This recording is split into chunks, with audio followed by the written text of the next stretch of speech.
লালমনিরহাটের হাতীবান্ধা উপজেলার ফকিরপাড়া ইউনিয়নের দোয়ানি মোড় এলাকায় একটি গাভীকে বৈদ্যুতিক খুঁটির পাশে বাঁধতে গিয়ে বিদ্যুতায়িত হয়ে গাভী ও মজিবুর রহমান নামে এক ব্যবসায়ীর মৃত্যু হয়েছে।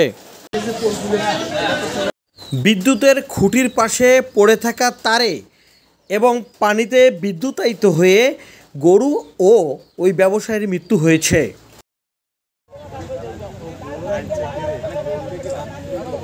এটা বিদ্যুতের পোলের যে 8-3 তার থাকে, এই 8-3 তারটা ন্যাকেট ছিল।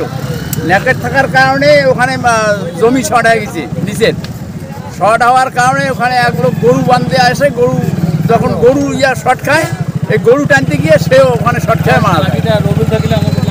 আর এখানে সম্পূর্ণ গাফিলতি হলো বিদ্যুৎ কর্তৃপক্ষের। এখানে যারা বিদ্যুৎ অফিসের পিওনের চাকরি করে তারা বাজাজ গাড়ি চালায়, মানে বাজাজ চালায়, 3 লক্ষ টাকার গাড়ি চালায়, টাকা পায় কোথায়, কাজ তো করে না। ওনার আব্বা গরু নিয়ে আসছিল, ফারুকের আব্বা। আমার ফারুক বললে দেখো তো আমার আব্বা করে গেল গরু নিয়ে, তাও খোঁজাখুঁজি করে দেখি নাই।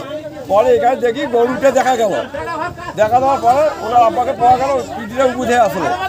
উবুধে থাকার পরে আমার পরে বিদ্যুৎ অফিস লাইন বন্ধ করে দিয়ে তুলিয়ে তাতে মেডিকেল নিয়ে গেলাম। তার একটা মানে মাটিতে লাগা থাকে, ওই তারটা বিচ্ছিন্ন হয়ে পানি সহ কারেন্ট হয়ে গেছে।